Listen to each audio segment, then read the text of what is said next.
Hi, welcome back to Sci-Fi Fans. I'm your host Wayne, and at the moment we've been joined by Bandit. He's my little black and white cat. I've got three cats. We've got Smoking the Bandit and Nova. Don't ask me why we've got Nova after Smoking the Bandit. It's just I wasn't allowed to name that one. I was going to call her Jonesy because she's a ginger tabby. Not quite ginger, but anyway, you'll get the reference if you know the movie. Anyway, back with today's video. So after last week, or the last episode, I spoke about Harry Potter and the Philosopher's Stone. So as promised, we're going to carry on talking about the Harry Potter franchise with Harry Potter and the Chamber of Secrets. Now, up until this point, all of the books hadn't been written, and J.K. Rowling actually came into some criticism by the studio as she developed the stories further on. I think it was from book 4, maybe 5. The studios were obviously, they'd signed the deal to make the 7 films, and they did feel that some of the stuff, the elaborate effects that were required to bring those books to life, which the studio felt they were being put in there on purpose by J.K. Rowling. But naturally enough, she denied doing that. But that's another story for another day. On with today's episode.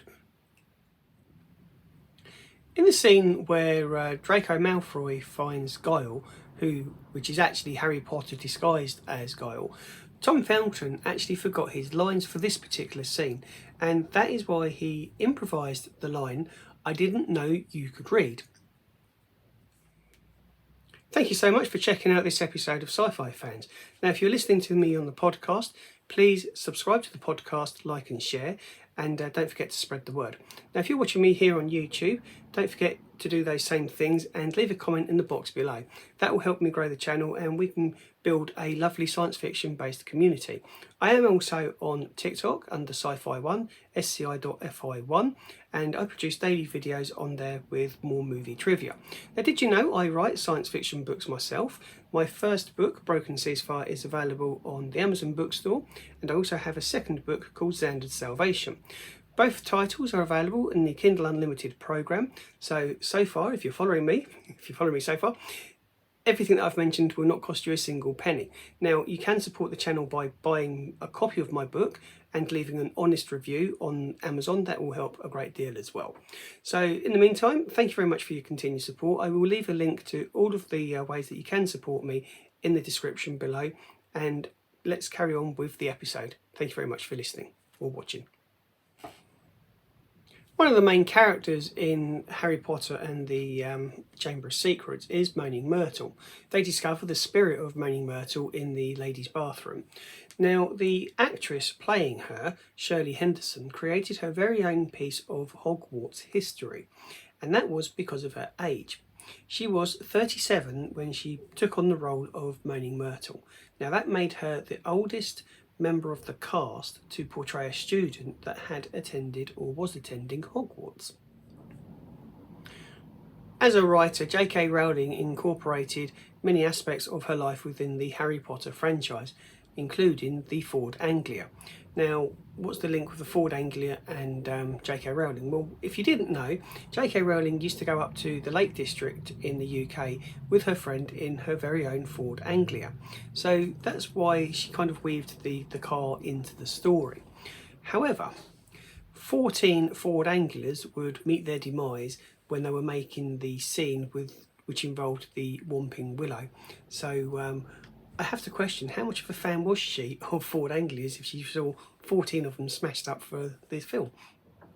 Now, thanks to the MCU, post-credit scenes have kind of become quite fashionable. Not every movie does them, and not every movie in the Harry Potter franchise has one.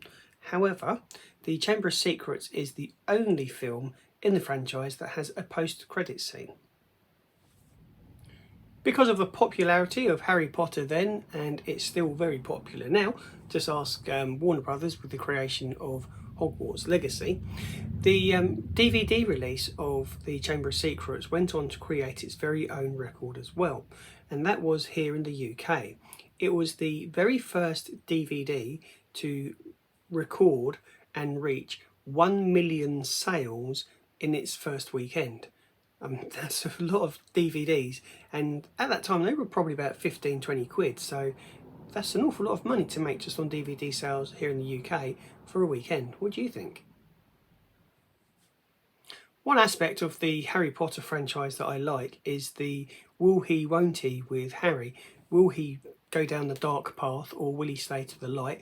Given the fact that he has so many links with Voldemort, which obviously become apparent as the movies go along. Now, the main link that he has, which is considered quite a dark art, see what I did there, is the way that Harry Potter is able to speak parcel tongue.